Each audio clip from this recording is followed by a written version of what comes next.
एखाद्या मालमत्तेला कायदेशीररित्या सुरक्षित ठेवण्यासाठी 7 प्रमुख कागदपत्रांचा एका भक्कम ढालीसारखा वापर कसा केला जातो? चला तर मग सुरू करूया. मालमत्तेची खरेदी केल्यानंतर लगेचच एक मोठा आणि साहजिक प्रश्न आपल्या सर्वांच्याच मनात उभा राहतो. आपली ती मालमत्ता खरोखरच किती सुरक्षित आहे? जमिनीचे वाद, सीमारेषेचे तंटे किंवा अगदी खोटे दावे यांचा धोका कायम आपल्या सभोवताली घिरट्या घालत असतो. त्यामुळे फक्त पैशांचा व्यवहार करून अजिबात भागत नाही, तर त्या मालमत्तेवरील आपला मालकी हक्क कायदेशीररित्या सिद्ध करणं आणि तो अबाधित ठेवणं ही आजच्या काळाची सर्वात मोठी गरज आहे. म्हणूनच आपण ह्या मास्टर लिस्टमध्ये जरा सविस्तर लक्ष घालूया. खरेदी खतापासून ते प्रॉपर्टी कार्डपर्यंत असे हे 7 प्रमुख पुरावे आहेत. हे पुरावे म्हणजे कोणत्याही मालमत्तेसाठी एखाद्या मजबूत चिलखतासारखेच काम करतात. हे सगळे पुरावे एकत्र येऊन आपला मालकी हक्क कसा सुरक्षित करतात हे आपण आता एकापाठोपाठ एक समजून घेऊया. सुरुवात करूया आपल्या पहिल्या विभागापासून, मालकी हक्काचा कायदेशीर पाया. यातील सर्वात पहिला आणि महत्त्वाचा दस्तऐवज म्हणजे खरेदी खत. खरं तर याला आपण मालकी हक्काचं जन्म प्रमाणपत्र असंही म्हणू शकतो.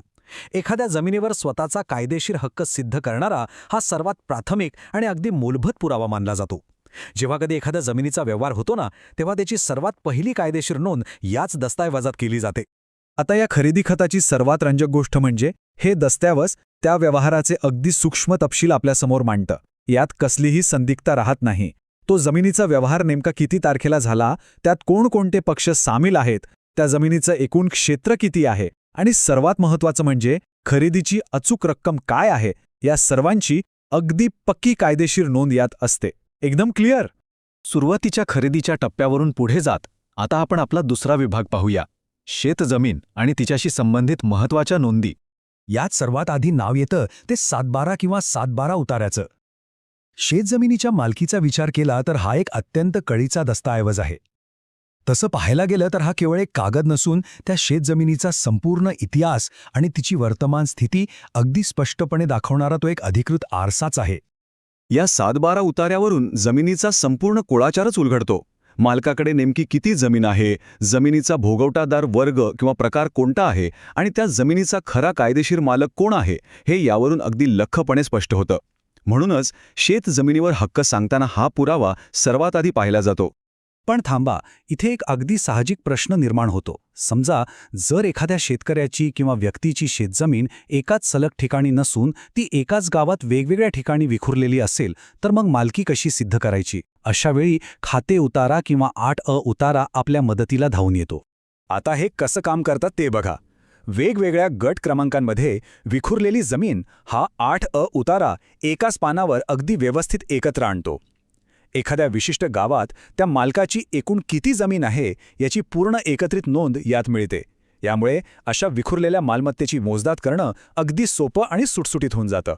मालकी हक्क म्हणजे केवळ कागदपत्र नव्हेत, तर आता आपण आपल्या तिसऱ्या विभागात हद्दी आणि महसूल पुरावे याबद्दल जाणून घेऊया.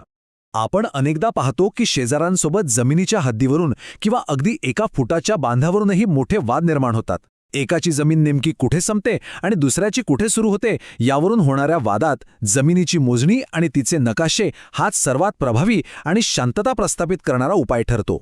हा गट नकाशा किंवा जमीन मोजणीचे नकाशे एक भक्कम भौगोलिक संरक्षण देतात. या नकाशामध्ये त्या जमिनीचं एकूण क्षेत्र, मालकाचं नाव आणि विशेष म्हणजे शेजारील शेतकऱ्यांच्या जमिनीचे गट क्रमांक अगदी स्पष्टपणे दिलेले असतात. यामुळे होतं काय, तर हद्दीचे वाद थेट पुराव्यानिशी आणि कायमचे मिटवता येतात. एक आणखी अत्यंत महत्त्वाचा पण अनेकदा आपल्याकडून दुर्लक्षित राहणारा पुरावा म्हणजे जमीन महसुलाच्या पावत्या. दरवर्षी आपण स्थानिक तलाठ्याकडे जमिनीचा जो महसूल भरतो, ज्याला आपण ग्रामीण भाषेत सारा म्हणतो, तो भरल्याची पावती म्हणजे मालकी हक्काचा एक भक्कम दुवाच असतो. आणि हो, शासनाला कर भरल्याच्या या वार्षिक पावत्या नुसत्या गोळ्या करायच्या नसतात, तर त्या व्यवस्थित फाईल करून ठेवायच्या असतात. असं सातत्याने केल्याने मालकी हक्काचा आणि आपल्या प्रत्यक्ष ताब्याचा एक अतिशय भक्कम आणि अखंड ऐतिहासिक पुरावा तयार होतो. हा पुरावा हेच दर्शवतो की त्या मालमत्तेची अगदी नियमितपणे देखभाल केली जात आहे आणि त्यावर आपला निर्विवाद ताबा आहे. आता वळूया चौथ्या विभागाकडे, जिथे आपण कायदेशीर इतिहास आणि ग्रामीण भागातून थेट शहरी मालमत्तेकडे लक्ष केंद्रित करणार आहोत. जर एखाद्या जमिनीबाबत पूर्वी कोणतीही कायदेशीर केस किंवा वाद झाला असेल, तर तो इतिहास जतन करून ठेवणं हे खऱ्या अर्थाने शहाणपणाचं असतं. पूर्वीच्या वादांची सर्व कागदपत्रे, दिलेले अधिकृत जबाब आणि न्यायालयाचे अंतिम निकालपत्र जर आपण काळजीपूर्वक जपून ठेवले ना, तर ते भविष्यात उद्भवणाऱ्या कोणत्याही दाव्याला किंवा आव्हानाला सक्षमपणे तोंड देण्यासाठी एका तयार कायदेशीर ढालीसारखं काम करतात. आता हे तुलनात्मक चित्र बघा. आतापर्यंत आपण प्रामुख्याने ग्रामीण भागासाठी वापरला जाणारा सातबारा उतारा पाहिला. पण मग शहरी किंवा बिगर शेती मालमत्तेचं काय? शहरात त्या सातबाऱ्याची जागा घेतं ते प्रॉपर्टी कार्ड. शेतजमिनीसाठी जसा सातबारा असतो, अगदी तसाच बिगर शेती म्हणजेच एने जागेवरील घर, बंगला किंवा कोणत्याही इमारतीचा मालकी हक्क सिद्ध करण्यासाठी प्रॉपर्टी कार्ड हा अंतिम अधिकृत पुरावा मानला जातो. थोडक्यात सांगायचं तर बांधलेल्या आणि शहरी रिअल इस्टेटसाठी शासनाने दिलेला हाच अंतिम आणि सर्वात पक्का पुरावा आहे. आणि आता आपला शेवटचा 5वा विभाग, भविष्यातील मालमत्तेचे अधिकार कायमस्वरूपी कसे सुरक्षित करायचे. या सगळ्या कागदपत्रांचं महत्त्व समजून घेणं ही तर अर्धीच लढाई झाली.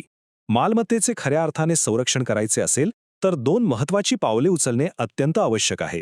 पहिलं पाऊल म्हणजे ही सर्व 7 संबंधित कागदपत्रे एकत्र करणे आणि दुसरं म्हणजे कोणताही वाद निर्माण होण्याआधीच ती कायमस्वरूपी जतन करून ठेवणे. आपत्कालीन परिस्थितीत स्वतःचा हक्क सिद्ध करण्यासाठी हीच पूर्वतयारी कामी येते. या संपूर्ण विश्लेषणाच्या शेवटी एक अत्यंत महत्त्वाचा आणि मोठा विचार करण्यासारखा प्रश्न निर्माण होतो.